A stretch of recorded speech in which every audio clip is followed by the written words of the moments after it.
Hi, everybody. Welcome to the Esports Research Report. I'm Steph Orm from Emmanuel College in Boston. And I'm Brian McCauley here at the Media Management and Transformation Center in Jönköping in Sweden, the city of DreamHack. And today our guest is actually from Sweden. We have Philip Hübner, who is, and I'll get your title right now, the Chief Business Development Officer at Challenger Mode, a Swedish company founded in 2014 with the mission to make esports truly accessible for gamers. So, Philip, welcome aboard and tell us a little bit about yourself. Yeah. Hey, and thanks for having me. So, I'm as you correctly stated, I'm Philip. I'm the Chief Business Development Officer at Challenger Mode. I've been with the company for around 3 years, and I actually come from a very rich history within esports. I've done some freelance work here and there. I've done a lot of work in live streaming as well. I used to work at Twitch for a number of years, and before that, I worked at ESL for a number of years. So it's been sort of a 10-year professional career path now. That's the general gist. I can go obviously into much further detail, but. Well, we'll ask you some questions. I mean, what's the first question we also ask people is, what is esports? And we're changing this now. What is esports to you? So I actually tend to avoid the term. I tend to only use the term esports when it comes to the industry as a whole, and I prefer using the term competitive gaming.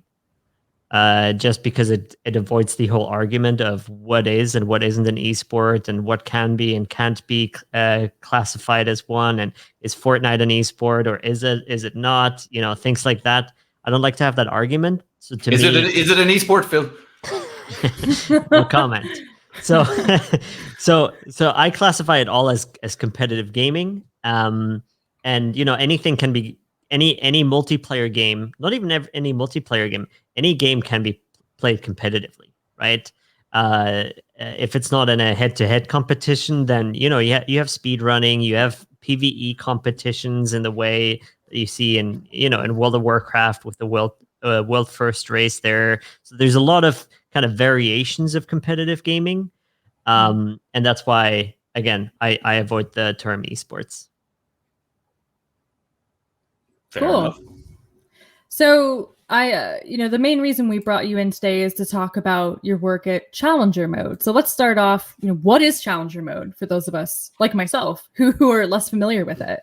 Yeah. So Challenger Mode at its foundation is we're a tech company. We're a platform. And we consider ourselves the the infrastructure of esports, right? So what we're trying to build is essentially infrastructure for all the different stakeholders within the industry. So, that could be tournament organizers, esports teams, that can be players themselves, it can be coaches, anybody that kind of taps into the esports industry as a professional or as somebody who would like to be a professional, can use Challenger Mode for their means, right? So we allow organizers of all sizes. Anybody can go into Challenger Mode and create a space, and within these spaces, utilize the technology we've built to easily host competitions. And they can run competitions there. They can engage with their community. They can even set up subscriptions and tickets for these tournaments, things like that, and do so. So, in summary, what I'd like to say is that we're trying to do for tournaments and for competition within esports what Twitch did to broadcasting. So our goal is to allow anybody from their bedroom to host a competition, a tournament for 50,000 people, right? To host the world championships of a game with thousands of participants from their bedroom. So I've kind of got a follow-up question, and I'm not sure if I'm going to have to edit this out. But when I first came across Challenger Mode, it was at DreamHack. I mean, it was like I was like, oh, what's Challenger Mode? And it was actually, we organize the tournaments at DreamHack here in Jönköping. We are the platform for a lot of the competitions. Is that still a part of what you do, or are we going to edit this out at the final version? No, so you don't have to edit this out either. So we sometime along our journey in building what we've built. So in the last 6 years, right, or 7 years almost now. It was founded in 2014.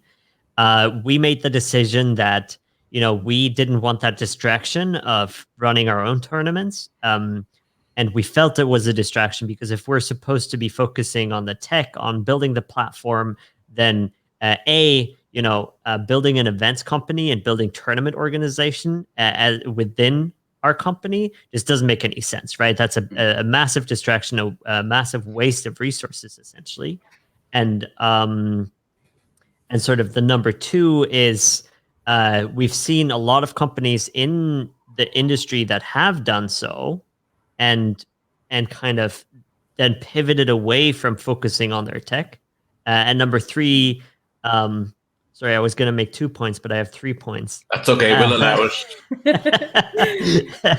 And number three is because we're aiming to provide this technology and this infrastructure to tournament organizers across the world, right? So the last thing we would want to do is be competitive to those very tournament organizers that we're trying to serve, right? We don't want to take away business from them. I mean, it is a very ironically competitive environment, all about competition, right? I mean, is this something where a lot of competition is emerging in a lot of similar platforms? I mean, I'm almost overwhelmed by the choice, even in terms of CS:GO. You've got Leap2Fi, you got Faceit, you got you guys, you got ESL.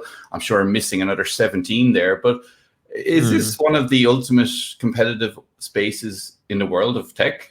I think one of the things that you keep seeing and keep popping up, and why there's so many kind of companies that are trying to make a business out of competition, is because a lot of people go into esports and they see, oh wow, there's no one that does money games, right? There's no one that does this thing where I can challenge somebody for money and then win some money if I'm better than them. And so the majority of these companies actually go and build something like this with this background of, it's a very, very simple business plan to put together. We take a 10% cut and everybody wins, right? The people are happy. We make money. It's easy money. And it's not easy money, Phil. It's not easy money. That's false. I'm sure it's not easy. Yeah. So it's false for a multitude of reasons, right? The technology that's needed to build or that you need to build for this is actually very intricate, right? There's a lot that goes into that type of thing. And then number two is, whenever you've seen platforms like these, and there's been dozens, in my time in esports alone, there's this distinct issue with, if you're playing on a platform or you're playing for money and you're putting in your own money, and you're not somebody who constantly wins, you will stop playing.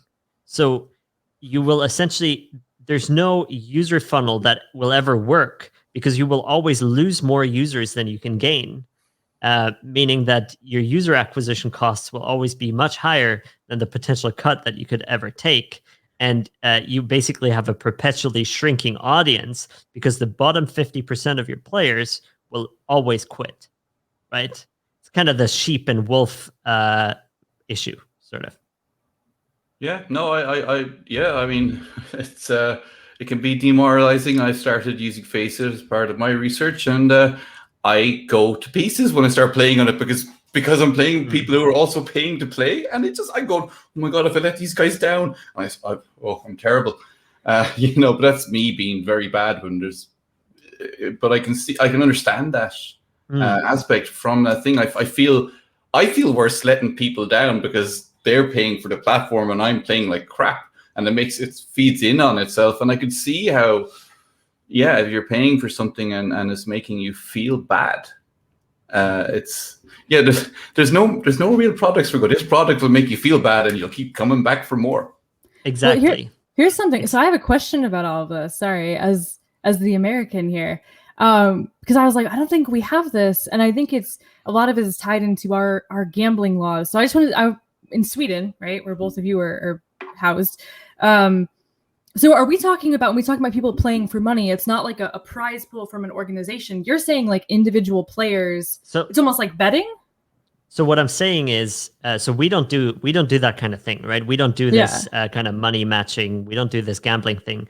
What I'm saying is, yes, essentially there have been this many esports kind of platforms that do this kind of thing with this gambling aspect of, I'm going to challenge you for $10. You're going to pay $10. I pay $10. Right. And the winner takes all, and the platform takes 10%. Right. That's a model that's been replicated dozens of times. Also in the US, there's a company out there doing something like this. And they just they're not available in all the states, but it does exist. Yeah. So that's and actually we fought for a long time because we were confused with these kinds of platforms. So a lot of people consider it as gambling, even though we never had anything to do with that kind of thing. So, and anyway, to get back to the point, I guess, of what kind of competition is there. So we actually only see sort of 2 or 3 competitors out there that are actually doing what we're doing, or doing similar things to what we're doing. And I would say in the US, that's Battlefy, or, well, they're based in Canada. And then to some extent, Tournament is doing similar things to us as well. That's really our only competitors. And then there's a lot of competition that you could consider our competition, such as Faceit or ESEA, but they're doing distinctly different things, right? They're very focused on single games. They're very focused on kind of matchmaking. It's not really about enabling organizers. It's not really about tournaments. It's about the sort of matchmaking experience. Yeah, I was gonna say, I feel like that's what I've seen a lot of, is the matchmaking, or very small scale, maybe kind of tournament hosting. So to summarize, so Challenger Mode is helping people host these large scale tournaments. And you also mentioned stakeholders, which I wanted to know more about. So are we talking like, are game publishers involved in this anyway? Yeah, or like, who are the absolutely. stakeholders? Because that to me sounds like a novel thing that I haven't really seen before. Yeah, so we as Challenger Mode, we consider ourselves a B2B2C company, right? So I'll have to teach that now in a class. Thanks for that. Don't come up with stuff like that, bro. Brian, like, what? It's on a podcast, B2B2C. Can you teach that? And I'll be going, no. Here's Phil's email. He'll explain it. So I'll explain what that means, right? It means business to business to consumer, right? So that means we as a company, and what Victor does, whom we talked about in the pre-chat here, as one of our partnerships managers, is we reach out to partners who are brands, who are tournament organizers, who are esports teams, who might be influencers, so people that will want to use our service to run competitions for their audience. So that's one part of the business, and the other part of the business on the other end, we're working actively on engaging with more game developers and publishers, adding more and more games to our service for automation. Because a part of what Challenger Mode does, or a big part of what we do, is we completely automate the tournament experience so that you don't need any administrators to host a tournament. And that happens because we work with the game developers on building solutions based on APIs that allow us to automatically host these tournaments. So a large part of what we do is that portion of game developer relationships. Very cool. I mean, Victor, before he started working with you, I was down in Phoenix Blue down here in Jönköping, which is an organization that's mainly about Smash Brothers and bringing people. He would have been using your technology to host that tournament, right? That's what he exactly. was. Yeah, now I get it. And it was really cool. Obviously, I lost, except when I beat Victor, which is on the record on the podcast now, in our Bowser versus Bowser face-off. And then he beat me immediately afterwards. Okay, he's a better Smash. I just happened to win one for once. But yeah, that was Challenger Mode. And so I've been in this live environment where your technology was helping people come together around us. It was really cool, and really friendly, and a big part of people's Sunday or Saturday and their Wednesday as well. And it was awesome. And to see, I mean, this is pre-COVID, back when people could do this. It's like we're in the apocalypse, isn't it? You know, remember the days when you could go down and touch people with their permission. Sounded weird, Brian. Well, you know, you're high-fiving them after they kick your ass at Smash Brothers. That's what I mean. Right. But I've seen in action in that really cool live way. Tell us about the last horrible year, which probably mightn't have been so horrible for Challenger mode, potentially. Yeah, no, I think, for us, it was definitely business-wise, it was a good year. Personally and for everybody, it's obviously awful. And there was a lot of getting used to kind of working remotely, working from home. At this point, we're kind of back at the office because Stockholm is Stockholm and Sweden is Sweden, and nobody here cares about anything. Right? Yeah. We'll just pass on this one. We'll move on in this one.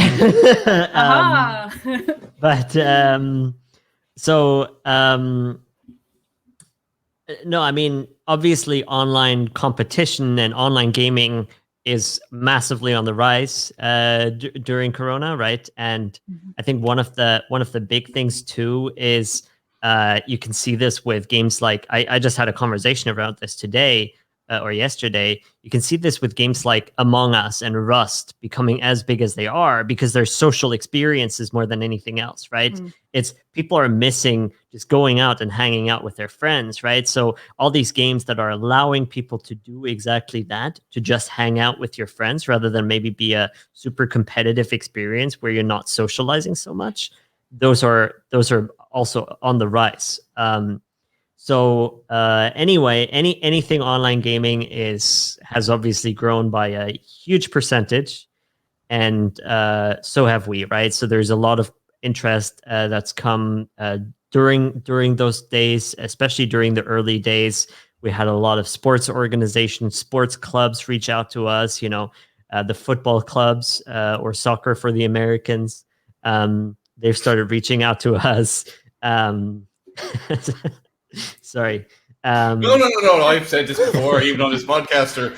I love it. Yeah, it's football. No, it's not. Next time the game. It's fine. They've started reaching out to us, and they're like, "Hey, we need to engage with our audience somehow. We need to do something. We're like, our business is content, and we don't have any content to show because we're not allowed in the stadiums. We can't play our matches. We can't do anything, right? So, I think there's been a lot of things that have been accelerated, and we have definitely benefited from that, right? And that acceleration has especially been seen in sports simulations and also in game publishers and even big tournament organizers that have taken to digitalizing and kind of moving a lot more competitions online, or expanding their offerings with online offerings that they kind of had in their back of their minds for a long time, but never really executed on. So, from that perspective, it was definitely a good year. And obviously, we also, we ended the year with a $12 million investment round into the company, right? So, which was a huge deal and obviously also very difficult in the times of COVID, because a lot of investors are kind of holding on to their money and And you couldn't go out to celebrate either. All right, lads, $12 million. Exactly. We're going to Las Vegas for the weekend. Right? Your finest champagne, please. No, let's just have a game of CS:GO and drink cheap beer from the off license. I mean, esports that's the whole thing about COVID. It's also good for esports researchers, right? Because one of our challenges is we go, we'd like some European money to research this huge thing, and they're going, that's just Pac-Man, and you're going, no, it's I'm ranked 250,000 in Sweden on Faceit. That's right. There's apparently 250,000 people out of 10 million people in Sweden actually on that platform and actually better than me at CS:GO. So there's my lowest point at CS:GO till now. But that's the thing. It's such a huge thing, and you have these numbers. You're going like 600 million people. and there was a paper, 25 billion. We had set Jenny talking about that. And for us, it's really hard to cut through that. You're researching your little games, aren't you? And you can they're the world. It's more pervasive than anything. And at least now with COVID, and we can go, here's the growth statistics, here's the valuation. It was immune to thing. It's showing innovations that are being adopted elsewhere. So in terms of justifying trying to get funding or why we're researching what we're researching, it's been a good year for us in a way, because it's almost validated everything we've been desperately trying to tell people. It's great. I promise, it's not just Pac-Man. I mean, it's like this is one part of your business, right? The thing. There's other components of what you do as well. And one of them I was looking at was the marketplace. What is the marketplace on Challenger Mode? Yeah, I mean, so the marketplace is kind of a natural evolution of Challenger Mode. It was never a part of our plan. It was never something that we were like, oh yeah, this is something that we're going to build in the future. It was kind of, we realized that if you play in a competition and you lose, you probably want to improve, right? And we have a lot of players on the platform, and we have a lot of them that are very good at their games, right? We have a lot of, there's a lot of national leagues, there's a lot of professional or semi-professional players on Challenger Mode that, you could probably learn something from. Even you could learn from them, Brian. So yeah. I've decided today I'm going to sign up to have someone analyze my thing. I've had a few friends who are coaches or former professional CSGO players say, yeah, you're doing this project, I'll analyze your game for you. And then I go, yeah, but you'd be a bit too honest. I think I'll start with someone I'm paying to criticize me. As does that make sense? Does. Yeah, I mean, it does. So I want to get someone to look at my game. That's possible on your platform, right? To someone to look at one of my games. Yeah. And so we don't facilitate any of that, right? We don't hire these guys or anything. We're a platform, right? And that essentially means there's providers and there's people that buy what these providers are providing, right? So anybody can go in and make a listing, create a listing on the marketplace that they want to offer coaching services. There's also graphics and design. There's commentary. You can actually go and hire a commentator for your weekend tournament for very cheap, right? Because obviously these aren't the top level commentators that host your world championships, right? And part of that for us was we want Challenger Mode to be this kind of all-in-one platform that if you want to host an esports tournament, you can come into Challenger Mode. You can find somebody who does your graphics for you. You can find somebody who commentates your tournament for you. You can maybe even in the future find somebody who admins that tournament for you, right? Who's a head admin. And that's something we're working on that I can't share too much on at the moment. And then from a player's perspective, the same thing, right? We want a player to be able to come into Challenger Mode and find all these great competitions, be able to play for fun, for money, or for the purpose of becoming the best player in Sweden, right? In the Nordics or in the world, and kind of be taken through every step of that way, through coaching, through playing in tournaments, and so on. That's so cool. So it's like a one-stop shop for tournament hosting, or again, different player needs, kind of all under one roof. Yeah. That's super cool. Like, because I think there's so much part too that of it as a tournament organizer, you may not even realize that you need I have to hire a commentator or get someone to do that. Right. Yeah, I like that. That's great. That's good to hear. So a big part of what we want to do is obviously to show that value to new game developers too, right? Because there obviously is a lot of value in what if you have a new game that you're convinced as a game developer has potential as an esport, if we're going to use that term, right? You want your game to be something that people watch, that people play in big tournaments and on stages. then all you need to do is integrate with challenger mode and everything's there, right? The whole ecosystem is there. You have tournament organizers that can use that tech. You have players that are going to check out your game and play the game, and it's all super easy to use for everybody involved, right? That's the grand vision, essentially. I mean, we, myself and Steph, are kind of supposed to be working with someone on their game. Remember, Steph, the space shooter game was really awesome. We have to get back to that.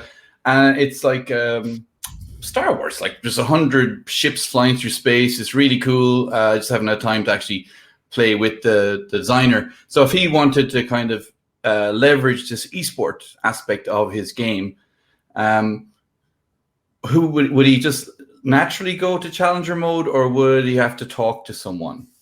Yeah, we actually have a developer portal, a game developer portal where you can go in. It's not just for game developers. We also have some API documentation for other developers there. But you can go in, you can apply for API access, and you can apply to integrate your game as a game developer too. And then on the game developers end, all they need to do is essentially provide certain API calls that allow us to automate their game.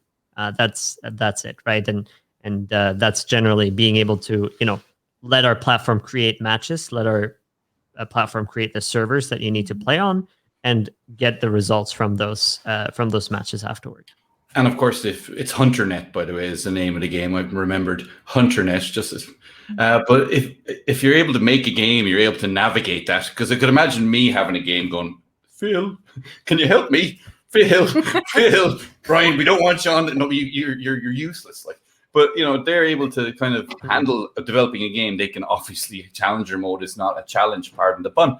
I mean that's really cool, because one of the things I do a little bit of research with game developers, and it's my other side gig in research is something I like, is that this creative pursuit by indie game developers and stuff.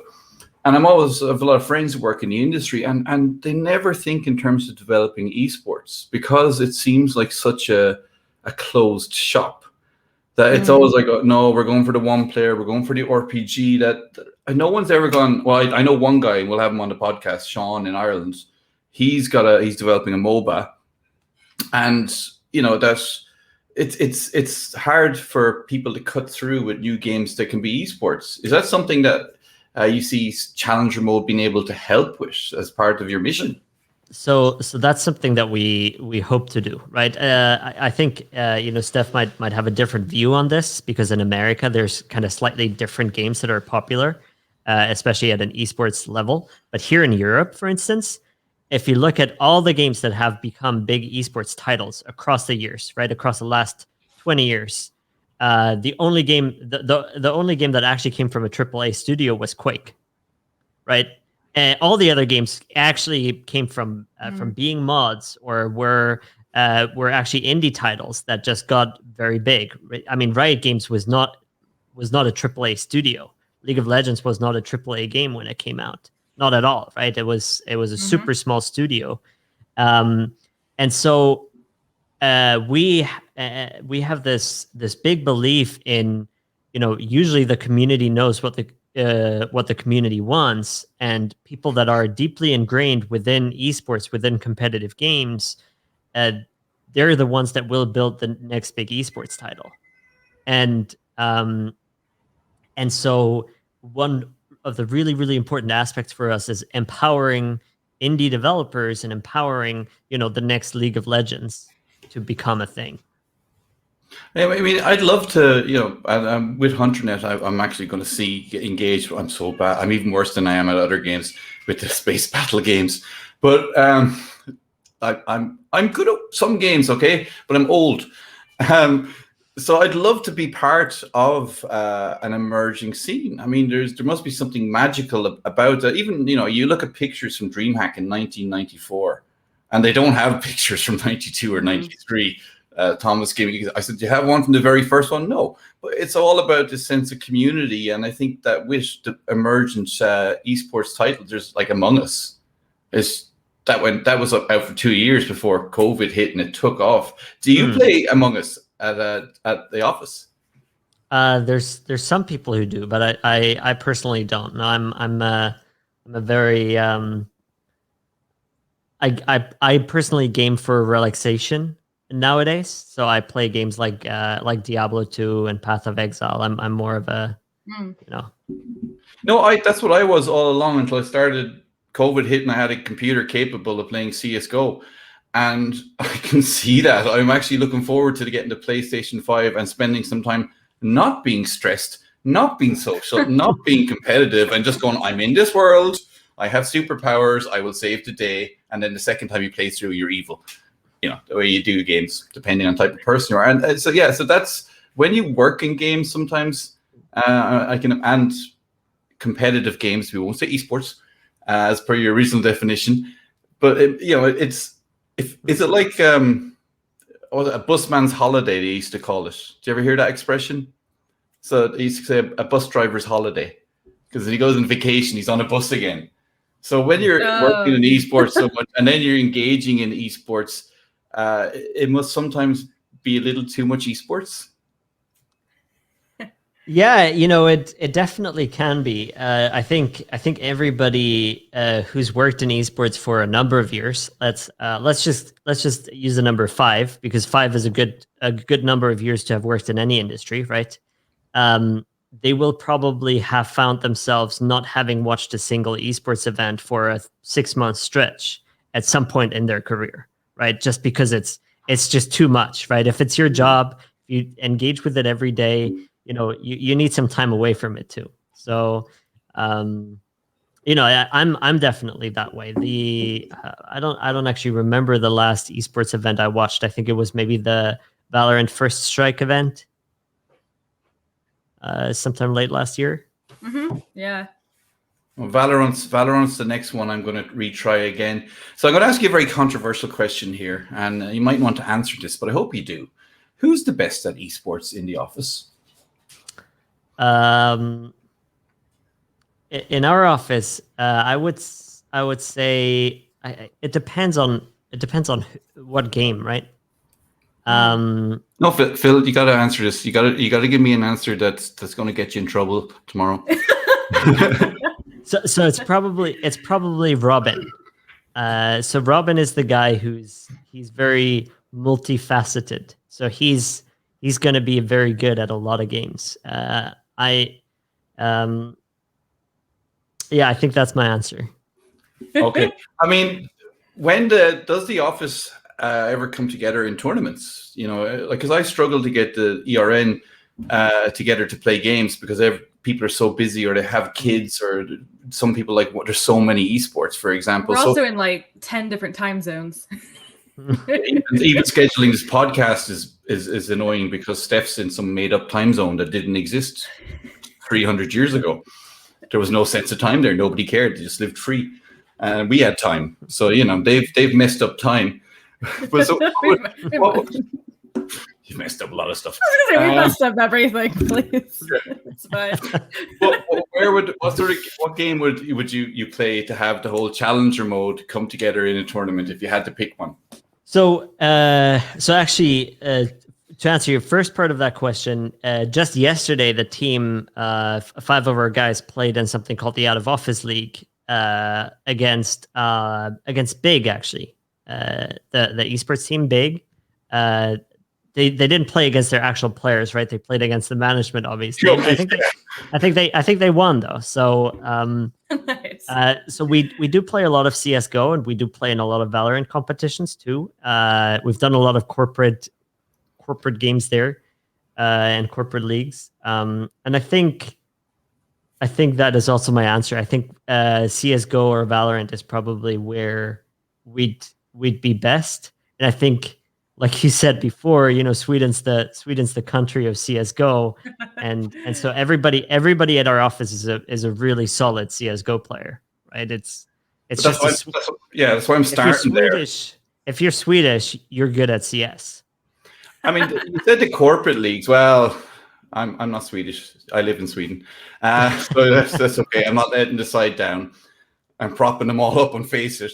So you mentioned the corporate leagues there. Is that something you've seen become really huge over the last while? Because I know Aditro Logistics here have an esports room, and they have a gamification project, but they built an esports room first as part of that project. It's really cool. I was so jealous. Tell us about the corporate leagues here in Sweden and maybe what you know about that whole scene.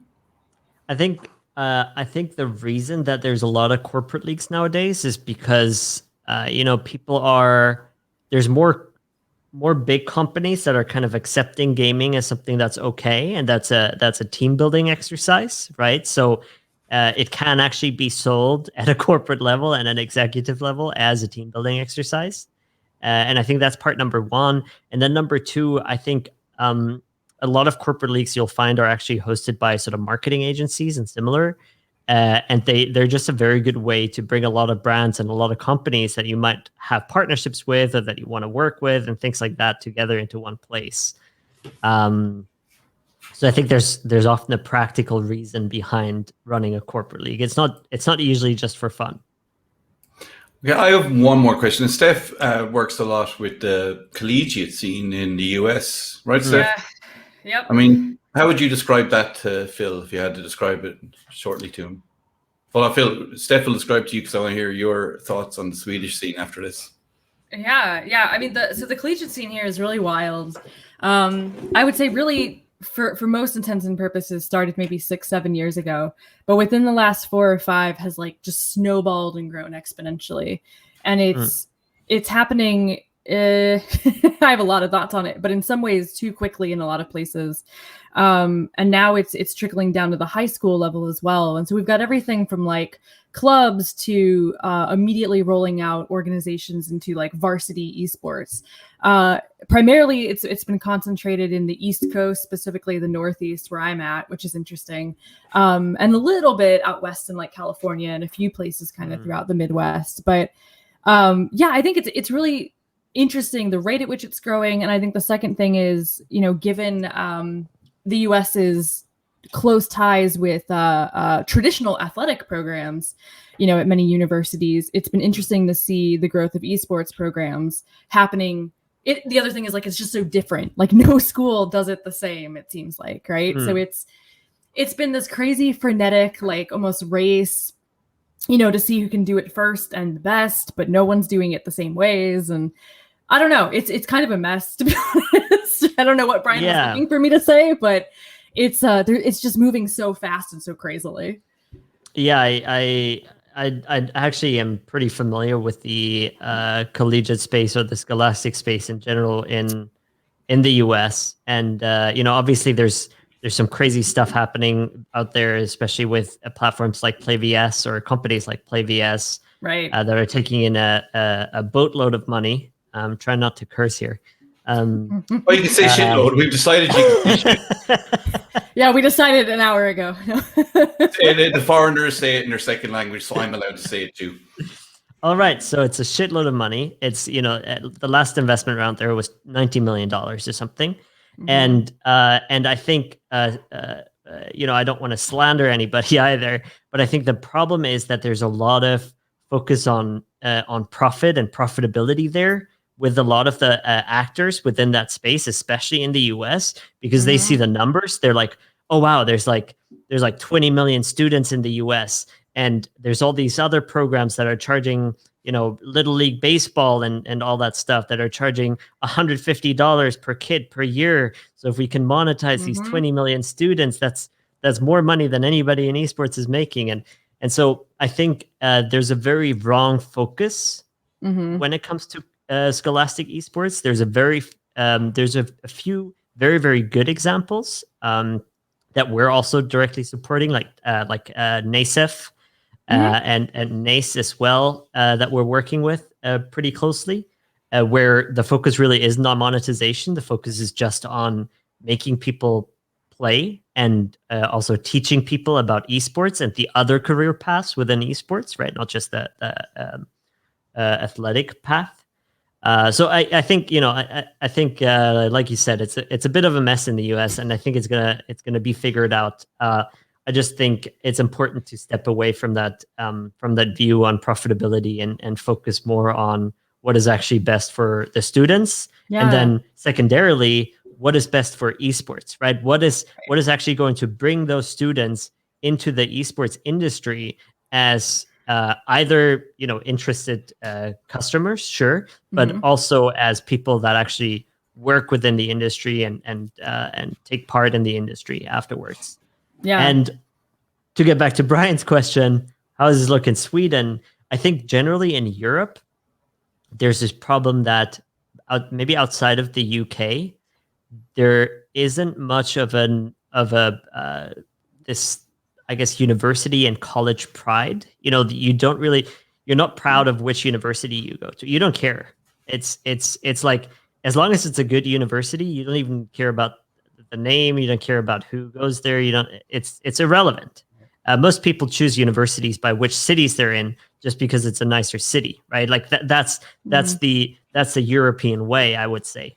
There's very few exceptions, maybe here in Sweden and in a few other places. But so I think because that is lacking, there's no sort of want to represent your university in a sport, right? It doesn't really matter. So that I think is one of the biggest challenges that collegiate esports has seen in Europe. And that's why there's less of an interest there. But there is still a big interest from the sort of player side just to engage in something, right? People just want to play in something. And so I think the aspect that does work for collegiate esports is the aspect of, I'm going to misuse this word now, I'm going to call it localization. It's kind of honing in on, okay, I'm playing within this circle of people, and I'm the best within this circle of people, right? You might not be the best player in the world, but at least you can be the best player at your university, and maybe even. I'm gonna have to localize to this office. I'm the best player in this office. Exactly. So, and that exactly is what matters, right? If you can be the best player in your circle of friends, that already matters, right? It's all esports competition in general is all about reputation, right? In the end. So, okay, now I have another question after this about over 40s leagues, because that's where I'm going to have to start playing soon. And maybe then, they accidentally put me in the octogenarian section, and I was the best in the nursing home. Well, you know what? I have bad news for you, because there are some pro players that have retired that are in their 40s by now. So you might, I know. You might not be. I met Heaton once, and he's in way better shape than me as well. So he's. But so do you think there's an opportunity there for us to develop the college scene here in our communist socialist patterns, as half of Steph's country would judge us for being with our healthcare and free education? Sorry. Oh. It's fine. I think so, right? I definitely think there's something there. I think the biggest problem is there's no funding, and if there's no funding, you can't put on any events, and can't put on any events, it loses a lot of its attractiveness, right? If you're not able to put on an event that people qualify to, then what am I playing for, right? You always need to give people something to play for, regardless. So I definitely think that the way that we do it in socialist Europe, right? There's usually a lot of government funding that goes towards these types of projects, and I don't think there's enough funding going towards this at the moment, especially because in a lot of countries, it's still maybe not even seen as something that should be culturally supported by this funding. Here in Sweden, I think, Brian, you maybe know more about that than me. But Germany, where I'm from, for instance, there's still a lot of discussion going on, but there's no actual money flowing yet into supporting it. You have esports as a sport in Germany. We had, I helped with the application from one of the associations here recently. And then somebody else swooped in and applied at the same time, which means two associations did the application for esports as a sport. You might have heard about this. And I'm not going to name any names or which one I helped, but obviously they're the good guys. And... Sweden is all about let's get along, let's be peaceful, no conflict. And when there's two associations applying at once, that immediately creates conflict, and anyone judging is going to go, oh, no, this is Sweden. No conflict allowed. I can't do a Swedish accent. But so, there's issues there. So I've got one more question. And Steph, do you want to ask any final questions before I ask this or anything? I feel like we've touched on so many topics. And I Brian, you kind of asked the question I was thinking about, which was like, is there prospects for building that kind of collegiate scene in Sweden? Which I think is interesting. So no, I feel like you already kind of touched on my big issue, honestly. Yeah, I'm going to probably have to talk to Phil about that afterwards, or another day because it's late now. Yeah, no, that's it's definitely worth talking about more, I think. The last question I have is like it's leveraged from that collegiate scene question. When I see it as for us a Nordic region thing. Like, you say there's not university pride, but there is where I go to university or where I'm from pride. And when I see a collegiate scene, I see the Danes, the Norwegians, the Swedes, and the Finnish. And by the way, for anyone who doesn't know, the Swedes are right in the middle location-wise, and the other three countries all make jokes about the Swedes, and the Swedes make jokes about the other three countries. And Swedes are seen as the big, they're the America, and everyone else is Canada or Mexico and stuff in a sense. It's really confusing, but they all make fun. They all make fun of each other. It's beautiful. It's like they all say, "Oh, the Danes speak funny," and the Danes tell me something about the Swedes, and I'm just laughing away, going, "This is brilliant." It's just like England, Ireland, Wales, and Scotland, or any other region. Like, right. Could that work? What about like if we had Swedish representatives and Norwegian representatives and Finnish, and even maybe little old Iceland could tag along, a family of people as a team. Absolutely. I think this is a concept that everybody's familiar with and everybody wants to do, not just with universities, but generally, right? It's always like this. What if, we had qualifiers for Poland or an event in Poland, and then the Polish champion actually goes up against the other European champions, right? And it's just, I think the problem with it is that it's such a huge undertaking that it just never comes to fruition, right? So I think going back to the question of funding, right? Money talks in the end, right? And money allows you to do a lot of things, especially if they're big undertakings. And I think if you're able to spend some money on ramping these things up, because multiple governments suddenly start and decide, okay, we can fund esports, we can fund some of these collegiate esports activities because we think it's culturally valuable, right? Then it becomes much more feasible, I think. Yeah, well, just this is what I have for Counter-Strike. It's the Smurf, and he's Swedish, which speaks to traditions here. So I think a CS:GO tournament in Scandinavia, and obviously League of Legends, but there's big, or Dota, because there's a lot of Dota fans here because they're superior to League of Legends. Very true. See, they all say it. They're like people who play PCs over consoles. We're the Dota master race.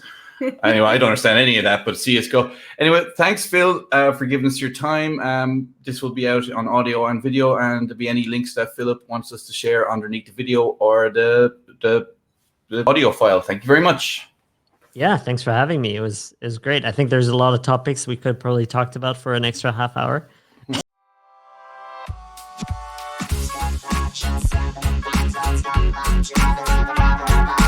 you.